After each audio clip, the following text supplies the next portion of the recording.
کوشش کریں، تھوڑا سا ٹائم امام کے لیے نکالیں، امام خود آپ کی زندگی میں برکت دیں گے۔ بہت سارے لوگ بہت ساری چیزیں کرنا چاہتے ہیں، عمل کرنا چاہتے ہیں، عزیزان محترم بہت سارے لوگ پریشان ہیں، مختلف دعاؤں کے لیے بھی کہتے رہتے ہیں۔ شب جمعہ ہے، اسی وسیلے سے ایک چیز میں نے سوچا کہ آپ کو دے دوں، کیونکہ اس کا تعلق جمعے سے تھا، جمعے کے دن سے شروع کرنے سے تعلق تھا، اس لیے میں آپ کو دیتا ہوں۔ اور دیکھیں یہ چیزیں وہ ہیں کہ جو علماء حق دیتے ہیں۔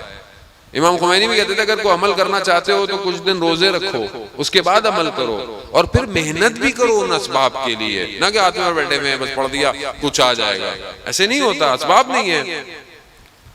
شیخ بھائی کے، جن کا میں نے پہلے بھی آپ کی خدمت میں ذکر کیا، شیخ بھائی کسی عالم دین کے ساتھ اصفہان کا ایک قبرستان ہے تخت فولاد، بہت مشہور، بہت پرانا ہے، کہ کہتے ہیں کہ وہاں رجال الغیب دفن ہے، جو امام زمانہ کے ساتھ ہوتے تھے وہاں دفن ہے۔ تو بابا رکن الدین ایک عالم دین، وہاں ان کی قبر پر شیخ بھائی بھی گئے، یہ بھی کہتے ہیں میں کیا ہر جگہ فاتحہ پڑھے تھے، جیسے ہی اس قبر سے فاتحہ پڑھ کر اٹھے تو دیکھا کہ شیخ بھائی کے چہرے کی رنگ تبدیل ہو گیا ہے۔ تو میں نے ان سے پوچھا کہ کیا ہوا؟ کہتے ہیں کہ میں نے سلام جب کیا تو اندر سے جواب آیا کہ وقت تھوڑا رہ گیا ہے، تیار ہو جاؤ۔ تو کہتا ہے میں سمجھ گیا کہ اب موت قریب ہے۔ وہ کہتے ہیں کہ 6 مہینے بعد شیخ بھائی کا انتقال ہو گیا۔ شیخ بھائی جو کہ مشہد مقدس میں امام کے حرم کے اندر دفن ہے۔ شیخ بھائی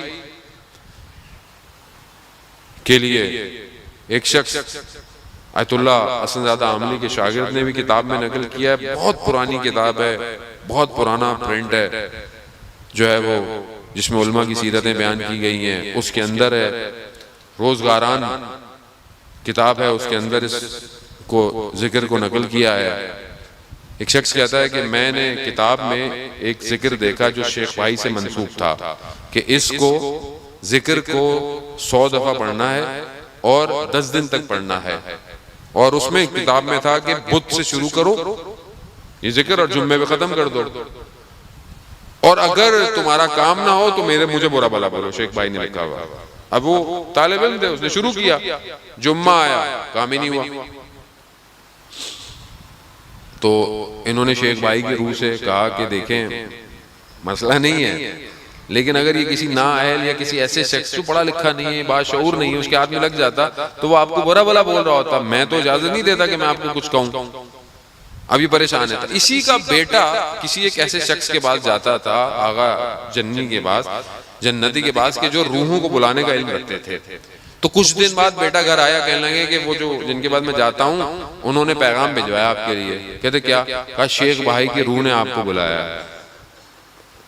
اب پریشان ہو گئے، اب ان کے پاس گئے تو انہوں نے کہا کہ مجھے نہیں پتا کہ آپ نے کیا کیا ہے، میں بہت عرصے سے کوشش میں تھا کہ شیخ بھائی کی روح کو بلاؤں، مگر میں بلا نہیں پاتا تھا، کبھی آتے ہی نہیں تھے، پیغام بھجواتے تھے کہ مصروف ہوں۔ عزیزان محترم، علماء، کچھ علماء ایسے ہیں، یا علامہ طباطبائی کی جو بھائی حسن الہی طباطبائی، تو ان کے پاس بھی علم تھا، وہ ان سے منسوب ہے کہ کچھ علماء، خاص طور پہ 2 علماء کا نام لیا، 2 علماء کی میں نے روح کو بہت بلانے کی کوشش کی۔ ایک کون؟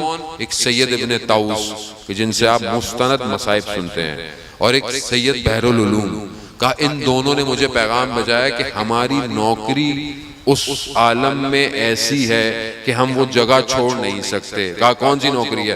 کہا مولا کائنات کے دروازے کے نگہبان ہیں ہم۔ تو کہا بلا نہیں سکتے، خب نہیں بلا سکتے، شیخ بھائی بھی نہیں ہو سکتے۔ خب خلاصہ انہوں نے وقت تعین کیا کہ آج روحوں کو بلایا جائے گا، اور پہلے ان کو بلایا۔ تو جس دن طے ہوا تھا اس دن انہوں نے کہا کہ وہ آج مجھے روحوں نے پیغام دیا ہے کہ آج کوئی بھی روح نہیں آئے گی۔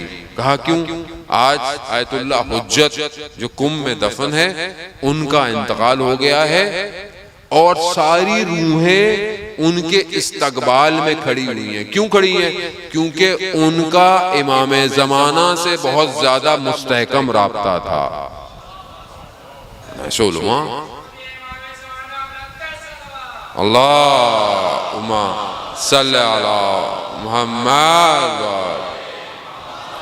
تو وہ یہ کہتے ہیں یا اب یہ نہیں بلا سکے، خوب چلے گئے، پھر دوبارہ وقت ہوا تھا، پھر کوئی اور آئے، کوئی اور روح آئی عالم کی، کہا کہ شیخ بھائی آنے والے ہیں۔ اچھا وہ ہوتا کیسا ہے کہ وہ شاید آپ نے بھی سنا ہو، روح کو بلانے کے لیے آپ کو ہاتھ میں انہوں نے کہا کہ سوال لکھنے پڑتے ہیں اپنے، اور وہ جو بلاتا ہے وہ بات کرتا ہے، جو شخص چاہتا ہے وہ نہیں، جو اظہار کرتا ہے اسے پتا ہوتا ہے۔ اب جو جواب ہوتے ہیں وہ پرچے میں لکھے ہوئے آ جاتے ہیں۔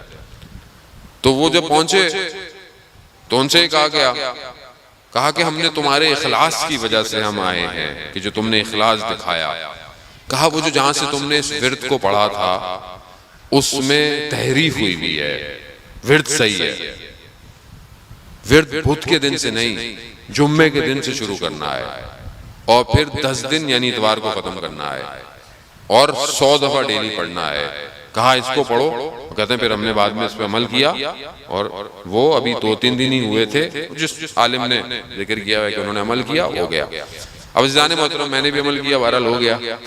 آپ کی اپنی قسمت، آپ عمل کیجئے گا، آپ کا بھی اللہ کرے گا ہو جائے گا، لیکن ظاہر ہے باقی شرائط بھی ہیں، ذکر کے ساتھ ساتھ باقی شرائط بھی ہیں۔ میں نماز نہ پڑھوں، اچھا مزے کی بات ہے کہ ایک اور عالم دین نے ذکر کے لیے جو بتایا ہے کہ جو طریقہ ہے اس ذکر کو پڑھنے کا، وہ فجر کی نماز میں تسبیح پڑھنے کے بعد ہے فوراً۔ تو اب تو جو نہیں پڑھتا تو پہلے تو فجر کی نماز پڑھے، اور اب اگر کل پڑھے گا تو اللہ بھی وہ دیکھ رہا ہے کہ ہم آج تو ذکر کے چکر میں نماز پڑھی ہے، چلو میں کچھ دن تو پڑھواؤں تمہیں، وہ کہے گا نماز، تو چلے اچھی بات ہے، کوئی نہ کوئی اچھائی تو میں کروں گا۔ عزیزان محترم یہ ذکر ہے، بسم اللہ الرحمن الرحیم، یا مفتح الابواب، یا مقلب القلوب والابصار، ویا دلیل المتحیرین، ویا غیاث المستغیثین، توکلت علیک یا رب وقض حاجتی وقف مہمی، ولا حول ولا قوة الا باللہ العلی العظیم، وصلی اللہ علی محمد وآلہ اجمعین۔ صلوات بیت محمد وآلہ، اللہم صلی علی محمد وآلہ۔